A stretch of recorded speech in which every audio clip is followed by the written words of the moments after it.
அனைவருக்குமே வணக்கம். சற்று முன் கிடைத்திருக்கக்கூடிய ஒரு மிக மிக முக்கியமான செய்தி ஒன்று வெளியாகி உள்ளது. சற்று முன் நிதியமைச்சர் தங்கம் தென்னரசு அதிரடி கைது, 5 ஆண்டுகள் சிறை தண்டனை, இது மாதிரி செய்திகள் வெளியாகி இருக்கு.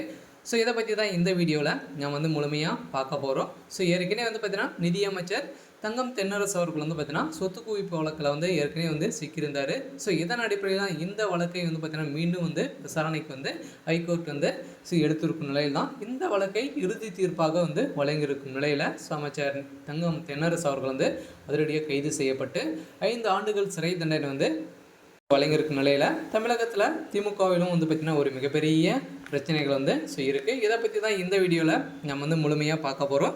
ஸோ அதுக்கு முன்னாடி நம்ம சேனலுக்கு இப்போ தான் நீங்கள் முதல் முறையாக வந்திருக்கீங்க அப்படின்னா ஸோ மறக்காமல் நம்மளுடைய சேனலை சப்ஸ்கிரைப் பண்ணி சப்போர்ட் பண்ணுங்கள். ஸோ வாங்க வீடியோக்குள்ளே போகலாம்.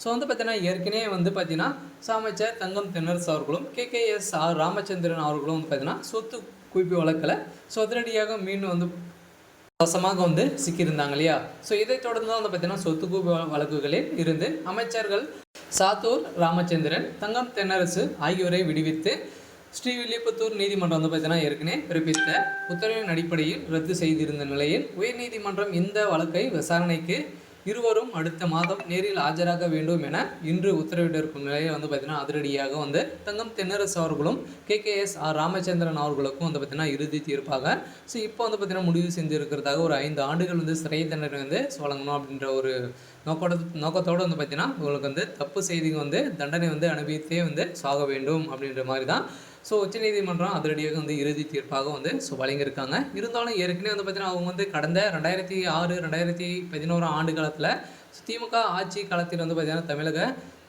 பள்ளி கல்வித்துறை அமைச்சராக பதவி வகித்திருந்த தற்போது நிதி அமைச்சராக இருக்கக்கூடிய தங்கம் தென்னரசு அவர்கள் வருமானத்திற்கு அதிகமான ரூபாய் 76,00,000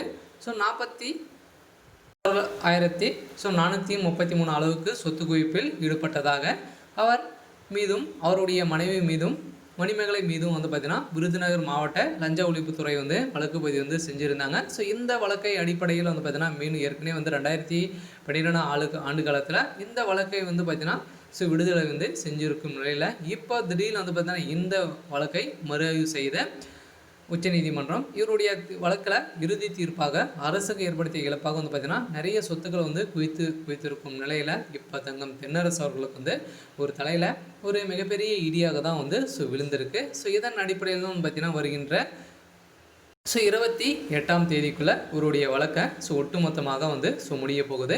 ஸோ இதன் அடிப்படையில் தான் பார்த்தீங்கன்னா இவருடைய சம்மந்தப்பட்ட அனைத்து இடங்களிலும் அமலாக்கத்துறை அதிரடியாக களத்தில் இறங்கி இப்போ சோதனைகளில் ஈடுபட்டு வருகின்ற நிலையில் தான் ஸோ நிறைய சொத்து குவிப்புகள் சேர்த்து வைத்ததாக நிறைய பத்திரங்களும் சிக்கன சம்பவம் பெரும் அதிர்ச்சியை ஏற்படுத்தியிருக்கு. இருந்தாலும் என்ன நடக்க போகுது அப்படின்றத வெயிட் பண்ணி பார்க்கலாம். ஸோ எனக்கான அப்டேட் பார்த்தீங்கன்னா இதுதான். ஸோ மறக்காம நம்மளுடைய சேனல் சப்ஸ்கிரைப் பண்ணி சப்போர்ட் பண்ணுங்கள். தேங்க்யூ.